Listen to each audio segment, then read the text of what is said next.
Olá, sejam bem-vindos a mais um programa da Abras para não esquecer. E hoje eu tenho o prazer de receber aqui para uma conversa a Ana Cláudia Barros, que é terapeuta ocupacional pela Universidade de São Carlos e atualmente integra a Subregional São Carlos da Abras na diretoria científica. O tema que a gente vai conversar é sobre cotidiano, atividades e doença de Alzheimer. Ana Cláudia, muito bem-vinda. Muito obrigada pela oportunidade, doutor Lucas, para conversar um pouquinho, né, sobre a importância de oferecer atividades nesse cotidiano da pessoa com a doença de Alzheimer, né, pensando que são estímulos que promovem a funcionalidade, a participação social, e também um ambiente mais leve, mais tranquilo, tanto para a pessoa com a doença de Alzheimer quanto para o seu cuidador, para que eles vivam o maior tempo possível, estimulando essas funções cognitivas, sensorimotoras, dessa pessoa com a doença de Alzheimer. Muito bem. Bom, primeiramente eu vou te perguntar como que a doença de Alzheimer, em seus vários estágios, ela afeta o cotidiano e as atividades da pessoa. Olha, é uma questão importante, né, que chama a atenção, né, do familiar, ou até mesmo da própria pessoa, quando tem, por exemplo, uma mudança no desempenho das atividades que a gente fala, né, de atividades instrumentais de vida diária, né, que são aquelas de gerenciamento do tempo. Por exemplo, a pessoa acaba tendo dificuldade, esquece se tomou ou não uma medicação, ela tem alguma dificuldade, por exemplo, administrar finanças, esquece algum compromisso. Então, isso tudo vai chamando atenção. O que que é importante? Quando isso impacta no cotidiano da pessoa, né? Porque aquelas pequenas falhas de memória que a gente sabe que as pessoas, se estão com muitos compromissos, né? Nós, né? A gente acaba passando por isso, né? Mas desde que isso não repercuta negativamente no desempenho das atividades.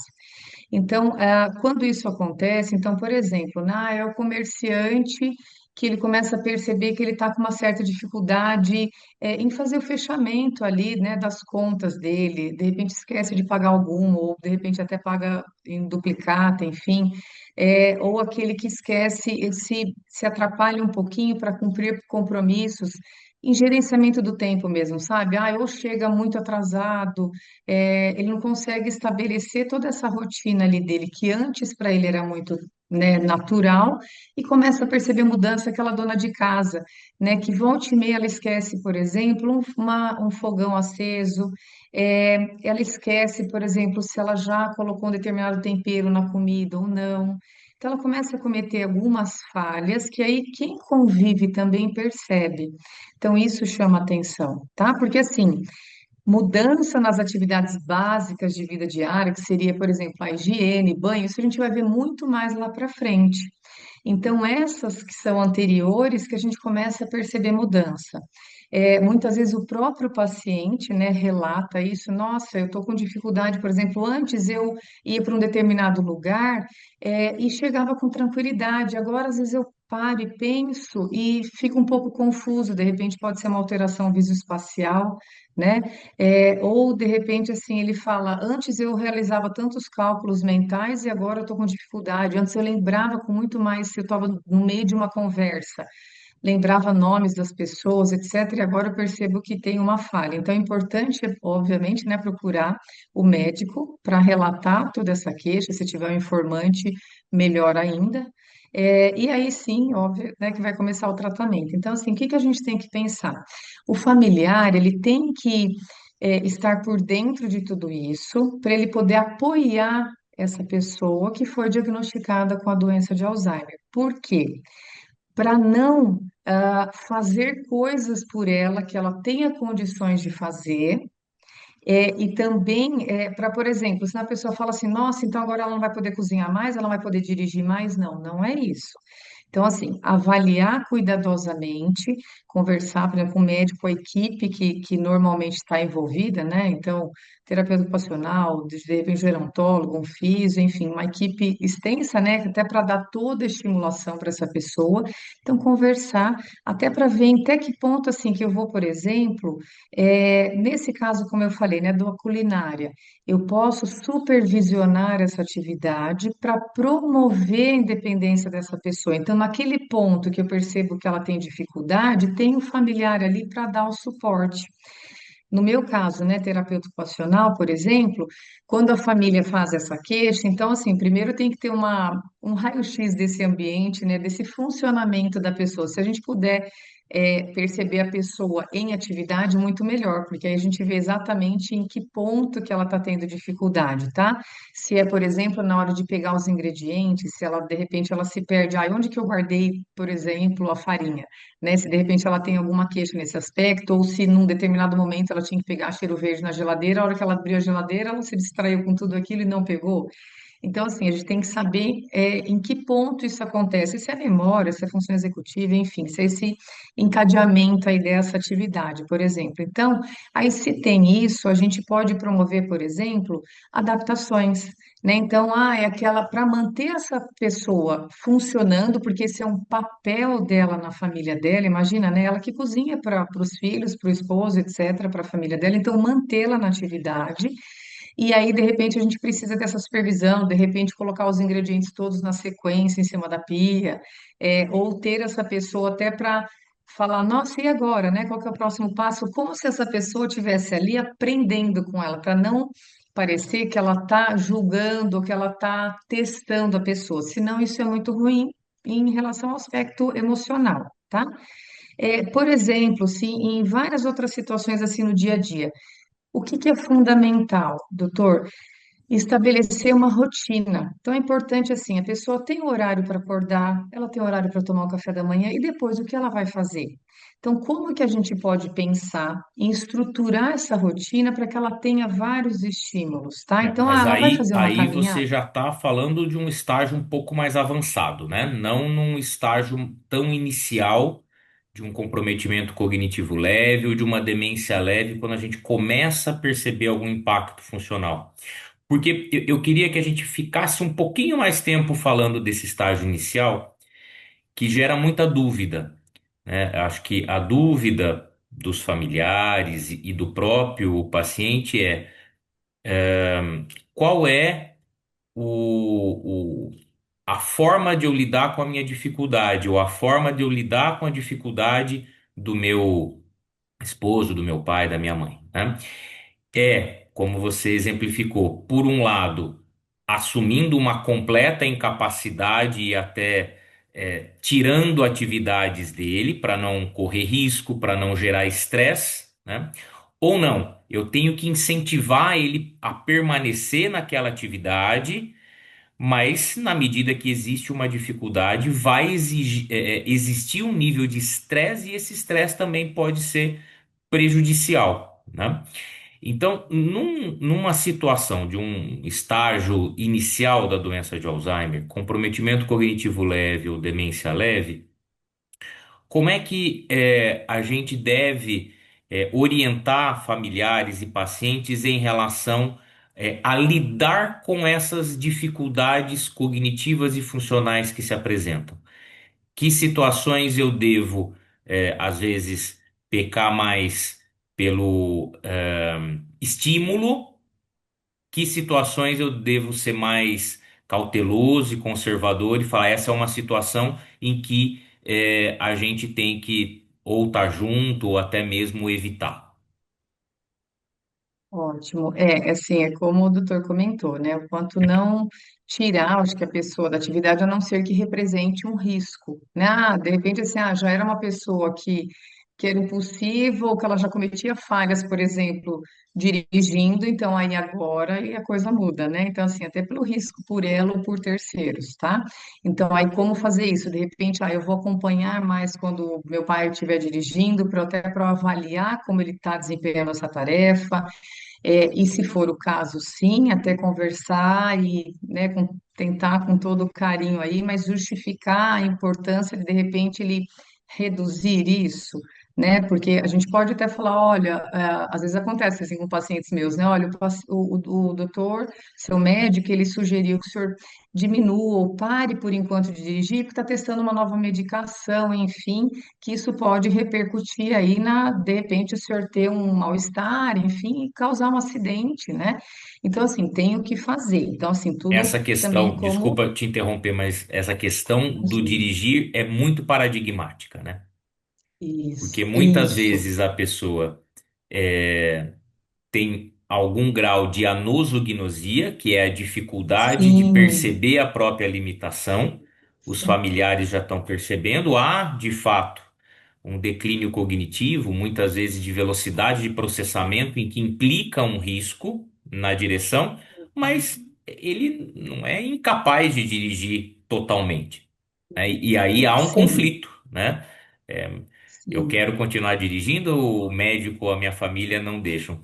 Uma coisa que eu sim. acabo fazendo é para os pacientes que gostam muito de dirigir, eu falo: olha, o senhor não deve mais dirigir, não porque o senhor é incapaz, mas porque de fato há um declínio na capacidade de reação, na velocidade de reação frente a alguma coisa inesperada no trânsito, né? Então, se o senhor gosta muito de dirigir, o senhor vai dirigir no domingo de manhã, num local conhecido, sem trânsito, com alguém do seu lado para o senhor curtir dirigir só, né? Eu acho que é um bom exemplo da gente não ir para os Muito. extremos, né? Se o Isso, sujeito ainda de fato pode ter prazer e é importante, é significativo para ele manter essa atividade, mas com segurança, tendo em vista sim que há um risco pela incapacidade. E um outro exemplo que eu queria que você comentasse, mais comum em situação de comprometimento cognitivo leve, demência leve, é o trabalho.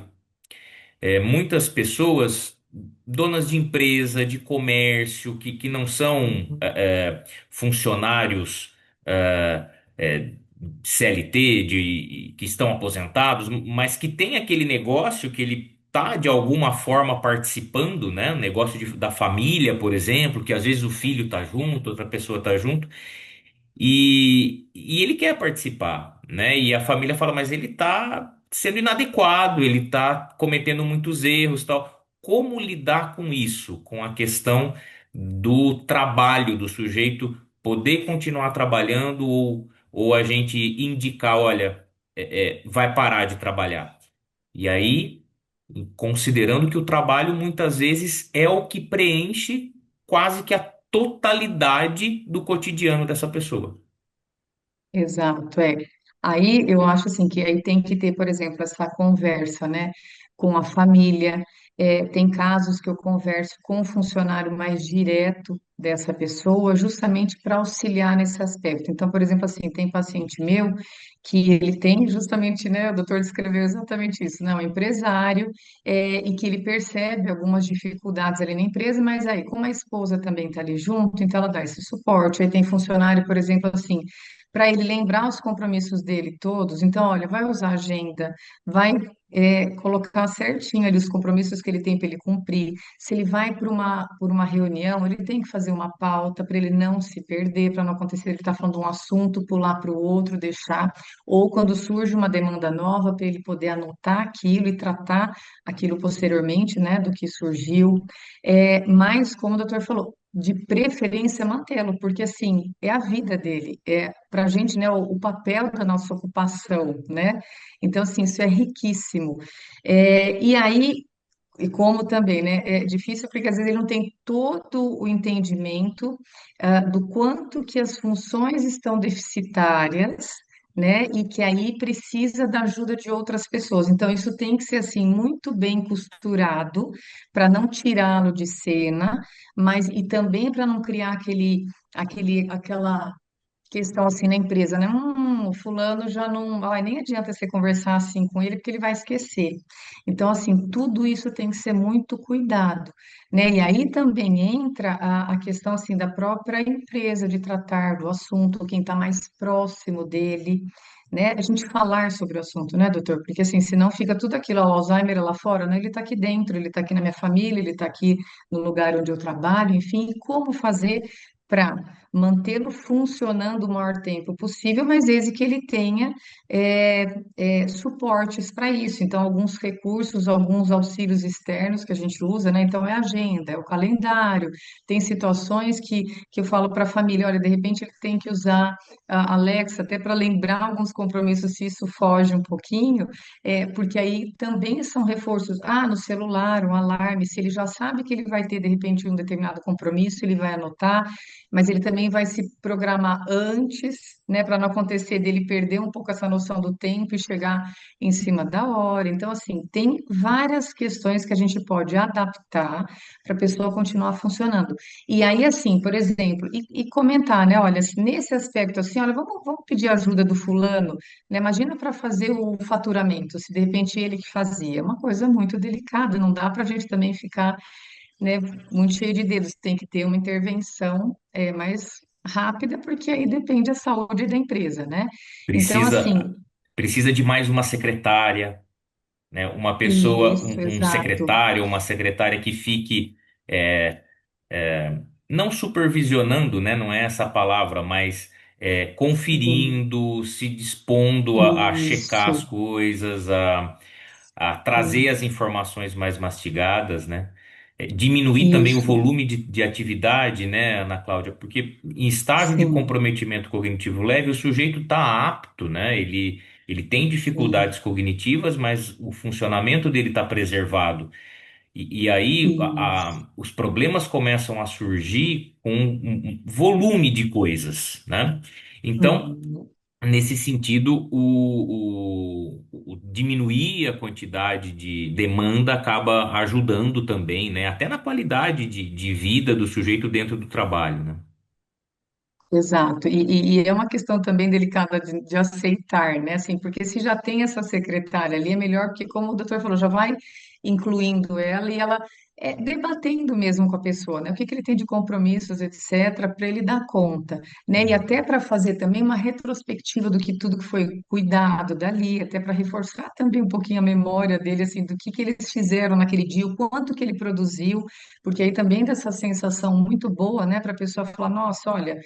Eu estou aqui, eu não estou à toa, né? Eu estou produzindo não como antigamente, mas é isso, reduzir, mas que aquilo também tem uma qualidade, quando a gente consegue oferecer um suporte justamente para manter a função, né? Então, ali, aí naquilo que ele tem dificuldade, entraria a secretária, né? Então, isso também foi um exemplo ótimo. Por exemplo, teve um caso também que era um padre, né? Então, como adaptar coisas? Às vezes ele tinha uma dificuldade ali que às vezes faltava, por exemplo, algumas palavras ali. Então, como adaptar, né, a leitura, enfim, homilia, etc. O que que ele já poderia se preparar para ele continuar atuando naquilo que é a vida dele, né? Mas com a devida adaptação para ele manter a função e sempre tendo alguém de suporte, caso perceba qualquer mal-estar, qualquer situação difícil, a pessoa está ali para, né, para acomodar a situação.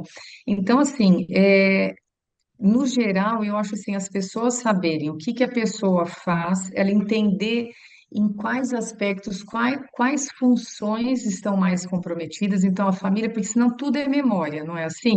Né? Às vezes a Uhum. pessoa está com uma falha assim no planejamento dela do dia a dia, em cumprir os compromissos, etc., mas aí tudo fala que é memória. Não, eu estou com dificuldade nisso, né? Em me planejar, em executar, em monitorar aquilo que eu fiz, se correspondeu ou não.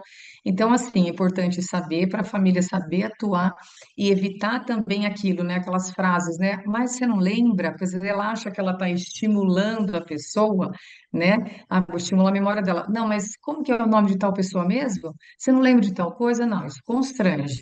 Né? Então, assim, o quanto também que a gente tem que promover isso, de orientar a família, né, em como nessa comunicação, tá? Essa questão da Porque família, senão. queria trazer um ponto aqui da atuação da terapia ocupacional, porque quando a gente fala de manutenção de funcionalidade, isso, desde fases iniciais da doença, exige um grande investimento, né? Investimento muitas vezes de recurso financeiro, de ter mais um funcionário na empresa para que Uhum, o sujeito continue lá, né? de ter alguém que se disponha a participar do cotidiano da pessoa com doença de Alzheimer em função dela exclusivamente, né? Então, como você deu a exemplo da dona de casa. Então, a gente não deve mais contar com a dona de casa garantindo as refeições da família. Vai ter que ter alguém lá. Mas não é alguém fazendo o que ela faz, é alguém com ela em função dela, né? Isso. Queria te ouvir um pouquinho em relação a como que a terapia ocupacional, o terapeuta ocupacional trabalha nesse sentido de orientação, de educação da família, desde aceitar, entender, aceitar as dificuldades e se dispor a estar de alguma forma, se estruturar para estar ao lado do paciente, tentando promover e manter o funcionamento dele. Olha, é o que eu falo, né? O trabalho, por exemplo, é meu, da família e o paciente. Senão, não funciona. Não adianta achar que vai levar lá para o consultório, se eu for fazer uma visita domiciliar, que aquilo vai mudar. Então, eu falo assim: eu vou trabalhar com aquele meu paciente, mas o tempo inteiro orientando os familiares em como que eles vão promover. Então, se eu estou trabalhando determinadas funções cognitivas dele ali, é justamente para ele funcionar no dia a dia dele. Para isso, precisa da família, né? Então, assim, aí a gente se depara com várias questões, né, doutora? Assim, às vezes é aquela família, o filho que está ali com o paciente, e se a relação foi boa ao longo da vida, maravilha. E se ela não foi, né? E se foi um pai ausente, ou se eles não tiveram relação, ou às vezes até o filho fala, o preferido dele é o fulano, mas sou eu que estou aqui com ele agora. Né? Então, assim, esses arranjos todos precisam ser muito bem cuidados, aí precisa do papel também, não só do terapeuta ocupacional, mas de um psicólogo, porque tem questões muito profundas, né, e muito anteriores a tudo isso, mas considerando que a família está ali, né, que eu vou poder explicar o que que é a doença, como que ela evolui, e aí justamente reforçando isso, né, como manter essa funcionalidade, não fazer pelo paciente no que ele tem capacidade de fazer. E como a gente de repente vai arranjar? Muitas vezes é aquela, já é a funcionária da casa que vai dar um suporte em momentos específicos, é aquela dona de casa que ela não pode mais cozinhar para a família toda, que às vezes ela reunia 15 pessoas, mas o almoço do dia a dia para quatro, cinco, ela dá conta. Desde que também, muitas vezes, o marido já tire qual carne, por exemplo, ela vai fazer no dia seguinte. Senão, às vezes, ela fica perdida e acaba acontecendo de sempre pegar a mesma, né? Porque ela não tem essa, esse leque, né, de conseguir acessar isso. Não, olha, então hoje eu posso fazer isso, posso fazer aquilo. Não, de repente, ele já tem que dar um meio caminho andado ali para ela seguir com as outras que ela está mais tranquilas. Por exemplo, é mais fácil ela olhar um pé de alface, ela pensar, eu tenho que lavar esse pé de alface, daqui eu já lavei, já ponho na, por exemplo, de molho ali, para depois eu escorrer e pôr na mesa, do que uma outra coisa dela pensar, nossa, eu tenho que ir lá pegar no freezer qual que é, como que tem que descongelar, tal, tal, tal, como que tem o passo todo. Então, se ele de repente já deixa um passo ali andado, ela dá a sequência. Só que também a gente tem que ver que tem várias famílias também que não tem isso, né? Porque acontece, ou porque é o idoso cuidando do outro idoso, ele também ele não tem esse entendimento todo, ele tem o sofrimento porque ele está vendo a perda da esposa, dos papéis da esposa, né? Então, assim, o trabalho com a família, assim, ele é muito rico, né?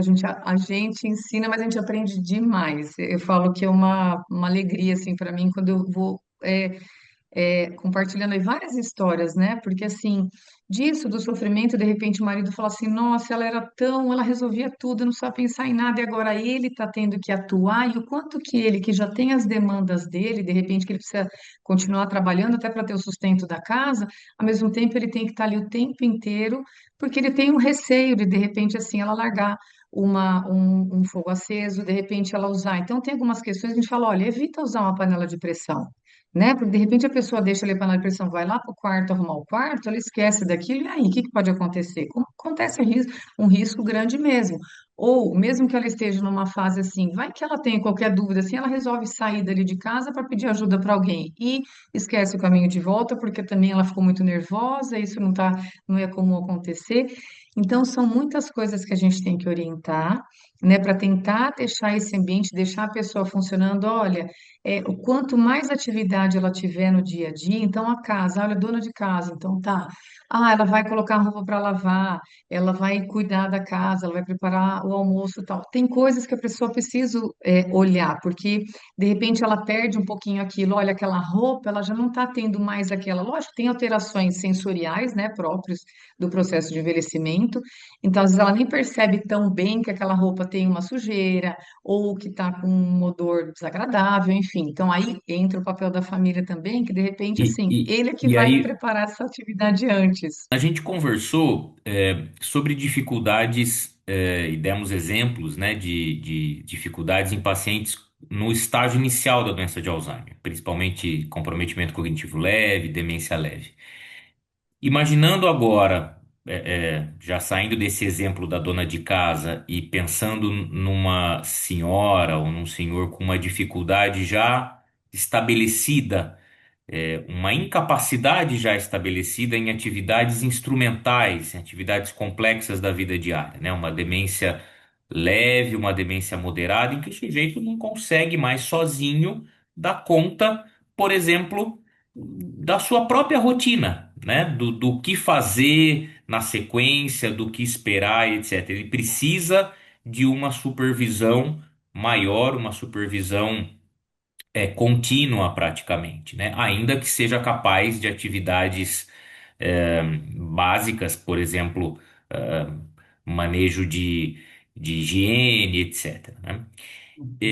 Nesses casos em que a necessidade de um cuidador é preemente, surge uma dificuldade, né? Para o cuidador familiar, o como ele vai lidar com isso, o tempo que ele tem a dispor para o cuidado, e para o cuidador profissional, se a gente tem de fato cuidadores capacitados para entender, cuidar e promover as atividades desse sujeito. Então, eu queria ouvir um pouquinho você sobre como capacitar cuidadores, sejam eles contratados, sejam eles familiares, para enriquecer as atividades e promover qualidade de vida, em pacientes com demência já bem estabelecida.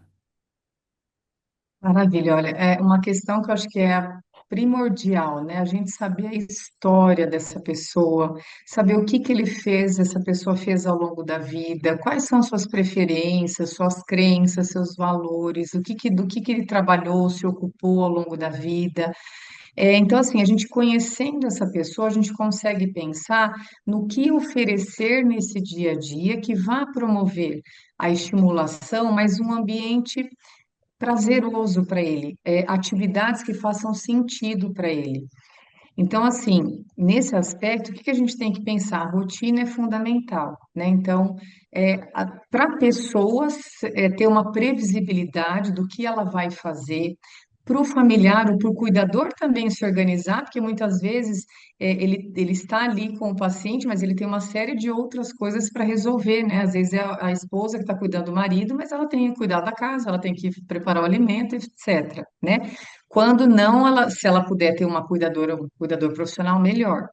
Mesmo assim, esse cuidador, ele tem que ter esse entendimento primeiro, do que é essa pessoa, tá? Até para evitar falar coisas que nem façam parte da vida dele, né? Então, assim, muito melhor se a gente for conversar sobre assunto do que fez, é a história de vida dela. Então, o quanto que essa pessoa se sente importante, né? Quando ele vai falar de história de vida, né? Olha, nossa, fulana, a senhora trabalhou numa fábrica de lápis, né? Por exemplo, nossa, que bacana, como que era, como que não era, o quanto que eu posso, nesse exemplo dessa atividade, numa conversa despretensiosa que eu falo, o quanto que eu consigo primeiro, deixar a pessoa muito valorizada, né? Porque eu estou falando da história de vida, estou valorizando o papel que ela desempenhou ao longo da vida. Eu estou usando a memória dela, se ela não consegue lembrar determinadas coisas, mas nossa, olha, o que que tinha nessa empresa, nessa fábrica, o que que a senhora fazia, ou se ela lembra de algumas colegas que trabalhavam com ela, enfim, o ramo dessa empresa, etc. Se eu puder, então, por exemplo, olha, eu vou estabelecer os horários que ela vai acordar, que ela vai tomar o café da manhã, se eu vou caminhar um pouquinho com ela, se eu vou ter o tempinho que eu vou falar sobre esse determinado assunto, se eu vou promover uma leitura, né, sabendo que a pessoa fez isso ao longo da vida, que ela sabe ler, óbvio, né? Se ela não souber ler ou se ela tiver uma deficiência visual, eu posso ler para ela, desde que essa tenha sido uma atividade que ela sempre gostou ao longo da vida. Né? Quantos pacientes a gente sabe, ele lê o jornal, agora não tem como ler o jornal, mesmo porque aquela letra minúscula, né? Mas eu posso adaptar, eu posso ler para ele, ou eu posso colocar, que hoje em dia é tão fácil, né? No próprio celular, eu posso colocar uma reportagem ali de um assunto que ele gosta. Né? Então, olha o quanto que eu vou preenchendo esse dia a dia. Ah, ele gosta de jardinagem, ele gosta de, por exemplo, passear pelo bairro, ele gosta de, essa pessoa gosta de participar no momento das refeições. Ela não está ali, não é mais responsabilidade dela, mas ela pode ali em algum momento, olha, ela tem como lavar um alface, ou ela tem como picar alguma coisa que não tenha risco dela se cortar, obviamente, mas ela tem como participar em algum momento no preparo, ela pode arrumar a mesa, sabe? Então, assim, o quanto que ela vai se sentir útil nessa pessoa, só que aí, esse familiar, esse cuidador, tem que estar orientado, porque senão muitas vezes ele fala assim. Ai, como vai demorar? Eu vou lá e já faço. Só que aí a gente perde a chance dessa pessoa parar e falar assim: olha só, dona Joana, vamos então, tá na hora de a gente preparar a mesa do almoço. Olha, nós precisamos de 4 pratos, né? Porque de repente ela não lembra que são 4 ali na família. Eu vou dar essa dica para ela abrir o armário, saber onde é o armário. Às vezes eu vou ter que colocar uma etiqueta nesses armários todos, até para facilitar. Ela falou: olha, aqui tem prato, aqui tem copo, aqui são os talheres, enfim, para ela não ficar parada ali, se de repente ela tem uma dificuldade de lembrar de onde estão guardados os objetos. Essa sinalização vai ser importante, porque aí já tira essa demanda toda cognitiva dela. Ela olha naquilo ali, são os pratos, eu preciso pegar 4. E como que eu vou disponibilizar na mesa? E aí eu tô ali atenta a isso, olha, então agora é a faca, agora é o garfo, então como que eu vou orientando tudo isso para ela? O quanto que é rico se ela vai, por exemplo, lavar uma louça, seja ela ou ele, né? Então, assim, o quanto que é importante essa organização da casa, porque esse cérebro está pensando.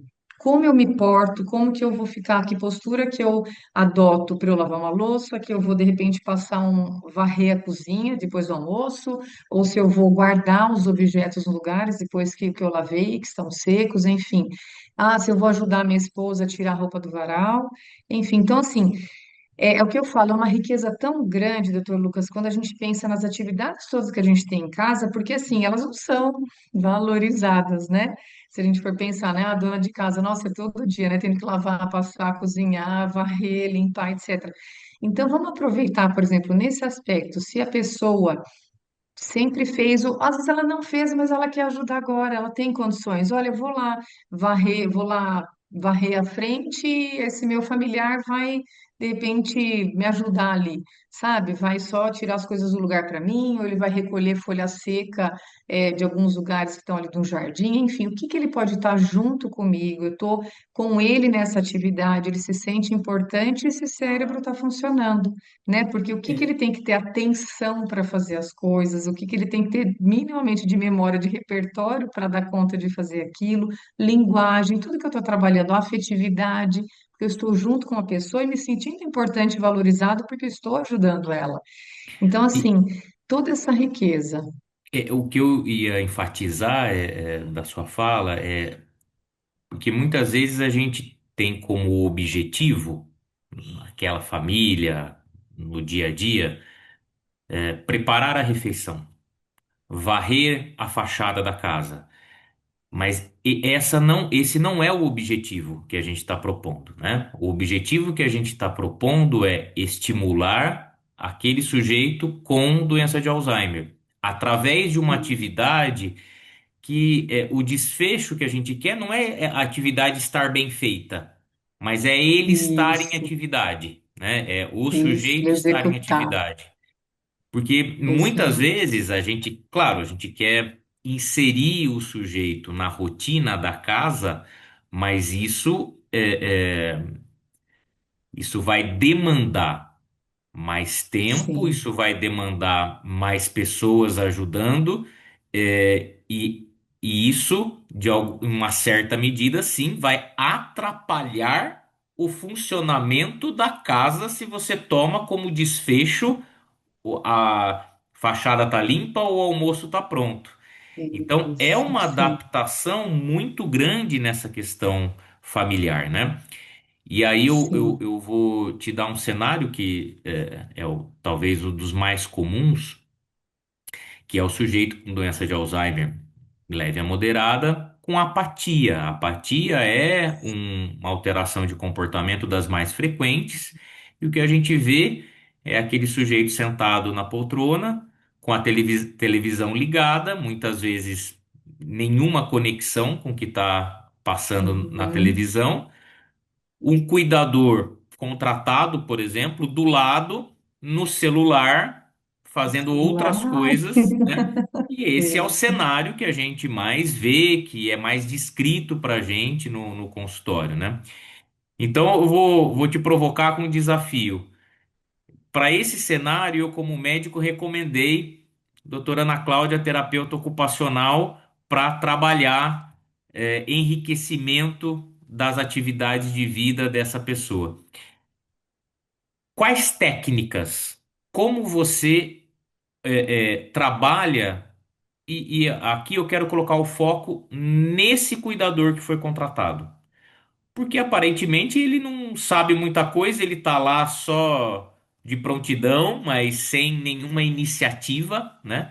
Como é que a Sim. terapia ocupacional pode capacitar cuidadores? Olha, primeiro, como eu falei, né? Eu ia primeiro saber as atividades que essa pessoa desempenhou, o que que eu poderia adaptar, né? Considerando isso. Como que eu posso estabelecer, por exemplo, um plano semanal de atividades, né? Um plano diário de atividades. Então, como eu fui falando, né? O que que eu posso colocar nessa rotina? Com certeza vai ficar melhor para o paciente, vai ficar melhor também para esse cuidador, porque assim, eu imagino que deve ser muito chato, né? Você ficar parado ali o dia inteiro, assim, do lado, Deus me livre, né? Então, assim, não é o nosso perfil, né? Então, assim, tomara que não seja de quem esteja ali na casa, né? Porque realmente é muito triste isso. Então, assim, o que que eu colocaria, de acordo com esse senhor, essa senhora, o que que ele gostou, o que que sempre fez ao longo da vida e como que eu vou adaptar? Como eu falei, eu vou adaptar a leitura, eu vou, por exemplo, a televisão, pode ter a televisão, mas vai ter a televisão naquele dia, naquele horário, que tem um programa de culinária, porque essa senhora gosta, ou que tem um programa de pesca, porque esse idoso sempre gostou, teve a atividade de lazer dele era a pesca, ou é o futebol. E o futebol eu posso colocar, na verdade, não importa que não é o de hoje, não importa que no que é ao vivo, eu tenho como pegar tudo isso. Então, assim, eu posso ir colocando atividades nisso, somando, né, pensando no estímulo, por exemplo. Atividade física, eu posso pensar nessa rotina também, doutor, de pensar assim, olha, ele faz fisioterapia, né? Então, além do dia que ele faz a fisioterapia, por que não eu mostrar o vídeo dele fazendo a fisioterapia? Ou se eu tenho, eu vou adaptar, tá? Fotos para ele olhar e para eu reproduzir exercícios que ele faz com a físio na segunda-feira, mas eu vou também reproduzir na terça, porque ele vai de novo só na quarta, e vou reproduzir na quinta. Então, não é só como enriquecer, é um exercício de fono, exercício, enfim, variado. E aí eu uso estratégias técnicas para que fique claro para essa pessoa o que ela tem que fazer. Como eu falei, é o vídeo, é a foto, é a pessoa, o cuidador dando o modelo para ele reproduzir isso. Então, assim, tem muita coisa a ser feita, né? Para não ficar na frente do sofá e não ficar achando, não, ele não tem vontade é assim mesmo, idoso. Não, é apatia, é outra coisa, né? Então, assim, vamos lidar com isso justamente também até para ter uma motivação, um engajamento em atividades que ele vai ter esse funcionamento. E como que fica esse cérebro, né? Quando ele tem essa demanda, como ele vai respondendo a tudo isso?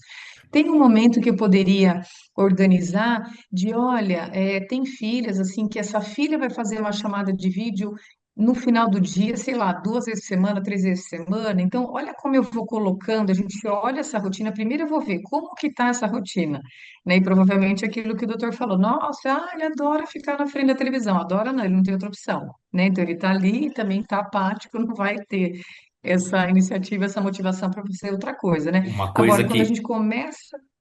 desculpa te interromper, mas uma coisa que eu acho importante enfatizar o paciente tem apatia, isso é esperado, mas não é Uhum. esperado cuidadores apáticos, né? O cuidador, Isso, ele tem que ter exato. muita criatividade, muita proatividade, Sim, né? sim, Como você falou, talvez no início, com uma abordagem mais organizada pelo terapeuta sim, ocupacional, de entender como é que sim, era a vida, a rotina dessa pessoa antes, e aí ir estabelecendo de forma sistematizada uma rotina. Você falou muito de sim. rotina e eu queria que você falasse um pouco mais a fundo especificamente da importância de uma rotina, é, eu diria que talvez quase que Estruturada. monástica para o paciente com doença de Alzheimer.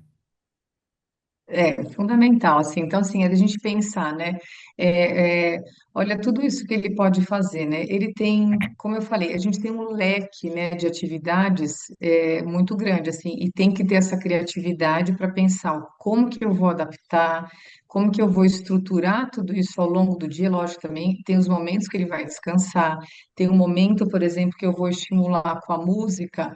Mas, para ele cantar, para ele lembrar coisas da época dele, para ele se sentir bem, ou como tem momentos que eu posso usar música só para ele relaxar, uma música mais clássica, enfim, ou do que ele gostava, tá? Então tem as pausas também ali. Então, assim, e quando o doutor falou também dessa rotina muito assim, tem que tomar cuidado, porque às vezes tem cuidador que fala assim, quem que é essa agora que vai querer ficar me dando ordem do que eu tenho que fazer na casa, que quem me contratou foi outra pessoa, né? Então, assim, como sensibilizar essa pessoa para ela oferecer isso, né? E ela também ter bom senso, que não é porque assim ela vai avaliar, de repente esse paciente dormiu mal, não dá para eu seguir exatamente aquilo que a gente falou. E não é assim também de eu falar, às 8 tem que fazer isso, às 9 aquilo, às 10 aquilo. Como que eu consigo organizar, estruturar, dar sugestões de atividades que eu vou adaptar, que eu vou promover vários estímulos, e ela tem que saber que estímulo que é aquele, para ela também não usar assim de forma. Não, ela tem que saber que objetivo que tem aquela atividade. Se possível, até fazer um registro disso tudo, porque isso ajuda também até ela para saber o desempenho daquele paciente naquele dia, para saber se teve alguma dificuldade, o próprio familiar também entender um pouquinho do que foi proposto, de repente assim, eu vou propor a jardinagem. Lógico que eu não vou querer que o idoso fique agachado no chão. Eu tenho como então adaptar e colocar numa bancada os vasos, ele vai ficar sentado e vai observar se tem folha seca, se não tem, se eu vou colocar um adubo, se eu vou mexer na terra. Então, como que eu vou preparar essa atividade ali para ele? Se tem aquela idosa que ela costurava, eu tenho como, agora não dá, ela tem uma dificuldade até visual e até de compreensão mesmo em como usar essa máquina, né, de costura. Mas hoje em dia a gente tem tanta facilitação, a gente tem, por exemplo, ela pode preparar um pano de prato com barrado, que esse barrado pode ser costurado à mão ou pode ser colado. E sempre pensar que o que que é fundamental, doutora, atividade que tenha sentido, não é uma atividade que eu vou fazer guardada dentro do armário. Então, assim, se eu propuser isso, olha, ela sempre gostou de costurar, por exemplo, agora ela vai fazer guardanapo para presentear no final de ano os netos, os filhos, etc. Então, eu vou preparar toda uma atividade, qual que é a sequência toda dela, o objetivo final que eu tenho com aquilo. Vai ficar lindo, não é que a cuidadora vai chegar lá e falar, nossa, de repente, se ela precisou fazer uma pintura, a cuidadora vai lá retocar. Não, como que ela está fazendo? Isso, Tá? Senão fica uma coisa maquiada, não é isso que ninguém quer isso. que ela demonstre as habilidades dela, a capacidade, como que aquilo ficou. E como que eu posso fazer uma retrospectiva também desse dia, né? Nossa, olha, seu Jaime, olha, nossa, tudo que nós já fizemos hoje, como o dia rendeu, né? Olha, o senhor já fez isso, já fomos caminhar, já assistimos o time do futebol que o senhor gosta, já sabemos como que tá essa, né? Qual que foi o placar, enfim, já falando com seu filho, eu já li sobre tal coisa para o senhor já ajudou aqui na casa, na organização. Olha tudo que ele promoveu nesse dia a dia. Tá? Então, assim, não, como a gente falou, não, a televisão não é uma vila, eu tenho que saber usar. Eu vou É. colocar exatamente no momento que ela vai ter um aproveitamento, né? Então, daquilo que ela gosta. E aí sim eu vou pensar nesse estabelecer. Se eu puder, óbvio, também ter socialização. O que que ela pode fazer numa atividade que seja em grupo? Eu posso levá-la para tem um grupo aí da terceira idade, ou um lugar que eu pago, ou é um centro comunitário. Tem várias situações aqui nas cidades em geral que a gente pode levar para essa convivência. O quanto que ela vai ficar feliz. Ah, mas de repente ela voltou para casa, ela nem lembrou direito o que que ela fez, não importa. O tempo que ela estava ali, ela viveu aquele momento, ela estava feliz, ela interagiu. Olha a riqueza disso, né? Sim. Então, assim, quanto que a gente tem que pensar nas atividades, primeira coisa, no que a pessoa gosta, eu tenho que ter esse respeito, tá? Eu não vou, de repente, colocar música para o meu paciente, de repente é uma cuidadora que gosta de funk, misericórdia, né? Não vai pôr funk para o paciente, então assim, ela tem que saber o que ele gosta, Sim, né? eu acho que isso é importante, né? A gente entender que a atividade é pro paciente, claro que pode ser compartilhado com a cuidadora, com a esposa, etc., mas o foco é o interesse do paciente. E os cuidadores não se angustiarem com a monotonia, monotonia no sentido de repetição. Porque, Sim, de fato, muitas vezes, mais ou menos às 10 da manhã, depois da caminhada, ele vai se adaptar, vai encaixar nessa rotina, vai ser o horário de fazer a jardinagem, né? Tá tudo bem, não precisa ter uma nova atividade todos os dias às 10 da manhã. Se a jardinagem está funcionando, pode manter a jardinagem. Então, a rotina, a monotonia, a isso. repetição da rotina, ela é favorável para o paciente, né? Ela é muito Sim, ter a previsibilidade do que eu vou isso. fazer. Não Traz tem jogo de segurança, futebol né? todos os dias, mas a gente pode colocar um jogo de futebol gravado todos os dias às 4 da tarde. Ele assiste jogo de futebol e era como se fosse a primeira vez daquela Isso. partida. Excelente, excelente. A Exato, gente não exatamente está isso. enganando o sujeito, ele está de fato curtindo Isso, aquele momento, ainda que não tenha um isso, registro na memória para lembrar daquilo no futuro, né? isso. Uma coisa que eu ia te perguntar, a gente está chegando no final, então o último tema que eu acho importante a gente debater é sobre institucionalização, Ana Cláudia. Assim, queria que você ponderasse na visão da terapia ocupacional quando é o momento para se aventar a institucionalização do paciente, né? Em que situação isso acaba sendo uma alternativa e quais as vantagens e desvantagens da institucionalização versus o cuidado domiciliar. Ótimo. Deixa eu só fazer um detalhe importante, assim, quando a gente pensa na atividade também, que eu olho muito, tá? Postura do paciente. Outro dia uma cuidadora me mandou uma foto, a senhora costurando assim. Opa, vamos cuidar dessa postura dela, tá? Então, assim, todo o conjunto, não é só a atividade, mas tudo como ela acontece. Como eu falei, é na bancada, ela está bem posicionada, ela está segura, então tem todos aqueles detalhes que são importantes. Vai usar faca, não vai usar faca, então só uma coisa importante que eu quis acrescentar. Institucionalização, eu acho assim, tem vários momentos, doutor, que é o que eu falo com a família. Qual é o melhor cuidado no momento, né? Então, assim, porque às vezes é aquele paciente que, assim, normalmente, né, quando tem muita alteração comportamental e às vezes a família não está dando conta, né, tem uma sobrecarga emocional muito grande.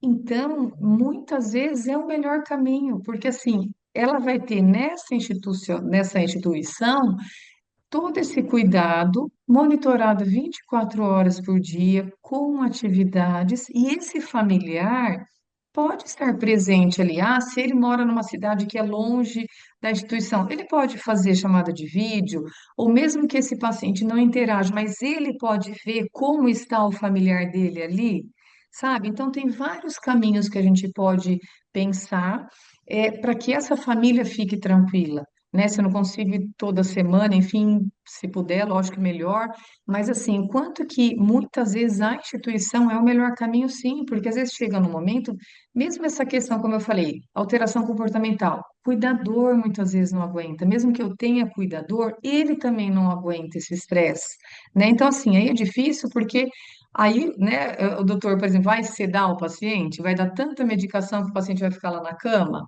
né? Então, assim, ou ele tem condições de ter o funcionamento, ir para uma clínica e ter toda a assistência que ele tem multiprofissional ali dentro.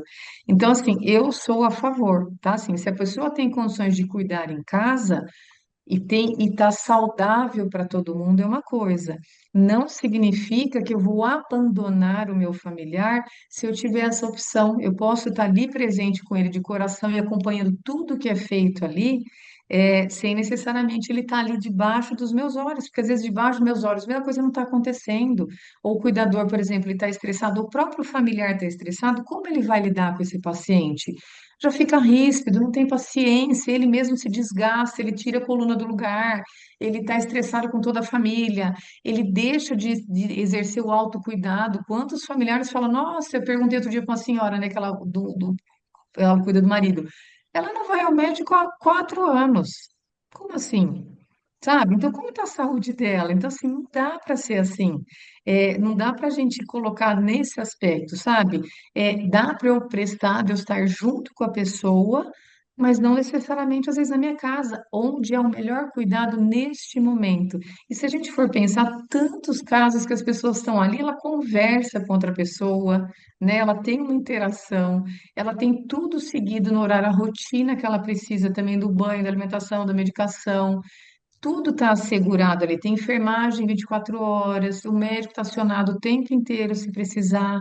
Então, olha só a diferença de estrutura. Então, eu, sinceramente, quando a família, a gente tem que trabalhar isso, porque muitas vezes é uma questão cultural da família. Né? Ah, o que que vão pensar, ou como, né? Porque sempre vai ter aquele que vai falar, aquele primo, aquele amigo, nossa, mas vocês colocaram numa clínica? Colocamos, e ela está muito bem cuidada. Então, como que isso tem que estar muito bem trabalhado com os familiares para eles poderem dar esse passo? E aí, né, entra muito a questão do abandono, né? Eu estou abandonando numa clínica, mas é, Hum, você descreveu o ambiente de uma clínica exemplar.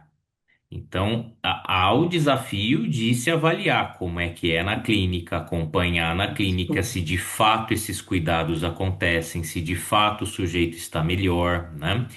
O investimento isso, do cuidado em casa e na clínica é o mesmo, né? É o sim, mesmo investimento. Muitas vezes não é possível esse vigor de investimento no ambiente de casa, porque, por exemplo, tem outras pessoas na família convivendo, em que o cuidado se confronta com a rotina dessas outras pessoas, e aí o tempo na clínica ou a instituição pode ajudar será um melhor ambiente, mas a gente tem que ver se tudo o que é preciso também está sendo oferecido nessa instituição, isso, né?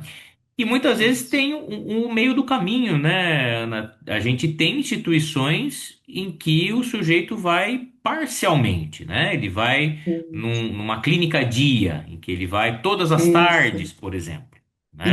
isso, E isso, acaba resolvendo para algumas famílias, né? Então, a exato. gente tem que tirar essa polarização, né? Ou em casa ou na clínica, você pode ter a clínica dia, você tem clínicas e clínicas, então há todo um trabalho de se selecionar o melhor local, né? Eu acho que o fundamental Isso, aí é o familiar, o responsável pelo paciente, saber exatamente quais são as necessidades de cuidado, né? Sabendo as isso, necessidades de cuidado, ele vai escolher, e isso vai de cada situação, de cada família, onde é mais fácil, onde tende a ser mais profícuo exercer esse cuidado, seja em casa, seja na clínica. isso. Concordo plenamente, é isso mesmo, né? Porque aí está cuidando dele e cuidando da própria família também, né? Da qualidade de vida, porque senão a gente sabe o quanto que o cuidador aí sofre, adoece, né? Quando cuida, é uma doença da família, né? Doença de Alzheimer é uma doença que acomete Exatamente. a família toda, então assim. como que tem que ter de fato esse cuidado, esse olhar, né? Eu posso visitar a qualquer momento, eu estou acompanhando quem são as pessoas que já moram, já residem lá ou não, enfim, porque às vezes também é um grupo que a maioria está acamado e meu paciente e meu familiar não, então eu também tenho que avaliar isso, né? Não só as atividades, como também já aconteceu, por exemplo, às vezes a família em casa ela não tinha condições de oferecer nada, mas a hora que ela chegou na clínica ela queria que tivesse tudo, mas espera um pouquinho, em casa ele também não tinha, então vamos ter um pouquinho de bom senso aí no que o paciente tem condições de fazer ou no que eu já oferecia para ele, né? E sentir essa segurança, esse ambiente, enfim, buscar informações sobre isso para a pessoa ficar tranquila e tá sempre monitorando, né, doutor? Porque eu não posso também chegar lá, opa, pera um pouquinho, né? O que está acontecendo aqui? Eu estou sentindo que o meu familiar está bem, qualquer expressão dele, né? Que ele pode não falar algo, mas eu vou perceber que alguma coisa está diferente. Então, se eu estou ali sempre presente, eu fico mais tranquila em relação a isso também. Meu coração fica mais calmo no sentido de falar, não, ele está bem ali, está bem cuidado, o aspecto dele está bem, como ele me vê, ou quando eu observo ele de longe, que ele não está me vendo, como que isso acontece? Né? Então, acho que isso é fundamental. Excelente. Ana, queria que você colocasse suas considerações finais e já te agradecendo aí também pelo seu tempo e sua disponibilidade em compartilhar todo o seu conhecimento. Eu quero agradecer aqui esse bate-papo aí com, né, com toda a sua expertise aí, nossa, uma maravilha, né, ter esse bate-papo aqui, pensar que as pessoas têm sim que buscar ajuda, buscar abraço, né, todo o potencial, todo as informações de qualidade, cientificamente comprovadas, enfim, então sempre a gente buscar informações de qualidade, não dá para a gente acessar qualquer coisa aí que a gente fica mais perdido do que outra coisa, né, então ter esse suporte, saber que pode ser acolhido, saber que a doença não tem cura, mas ela tem tratamento, e que esse tratamento envolve não só o paciente, mas a família em geral. Se puder envolver netos nesse cuidado, ontem mesmo eu estava pedindo para um neto fazer um determinado estímulo com a avó dele. Então, assim, quanto que a gente pode, até para sensibilizar esses futuros cuidadores também, né? Esses jovenzinhos aí, como que ele olha, né? O envelhecer e tudo que está por vir, enfim. Então, quanto mais a gente puder pensar nisso, né? Enriquecer esse ambiente, em tornar essa rotina mais prazerosa, mais leve, né? Eu acho que isso é um ganho para todo mundo que está envolvido ali, né? Porque senão tudo assim, a pessoa vai ficar tudo recorrente à medicação. Ah, porque ele está fazendo isso. Não, se ela tem uma ocupação, se ela tem atividade, se aquele dia a dia dela tem mais propósito, é outra história, né? Porque chega no consultório, provavelmente o doutor vai perceber e falar: Nossa, olha como ele tá. Ele podia ter, né, avançado, progredido mais a doença, mas isso está segurando, né? O fato dele estar em atividade, esse dia a dia trabalhado, consegue segurar muito mais a progressão da doença, né? E deixa ele mais feliz, mais satisfeito, mais participativo, enfim com as adaptações todas, tá? Porque senão também a pessoa vai falar, nossa, eu vou levar ele ao shopping. Não, calma, vamos avaliar, porque não é para qualquer horário, como dirigir, né? Não é para qualquer horário. Eu posso até levar, mas eu vou levar no horário que não tem quase ninguém, que eu de fato vou conseguir aproveitar em um tempo mais curto. Então, assim, como avaliar as atividades? Isso é fundamental, senão a gente propõe algo que vira uma catástrofe, né? Aí eu Uhum. falo, nossa, eu queria tanto, né? Achei tanto que ia ser legal isso, mas não, eu não pensei, eu não analisei essa atividade, eu não considerei os vários fatores que fazem parte dela, e aí sim promover aí um ambiente muito melhor. Muito obrigado. Adorei nossa Eu que conversa. agradeço. Pessoal, espero que vocês todos tenham gostado também. Certamente, quem convive com doença de Alzheimer, seja no âmbito profissional, seja no âmbito pessoal e familiar, aproveitou muito. E até uma próxima, até nosso próximo Pra Não Esquecer. Um abraço a todos.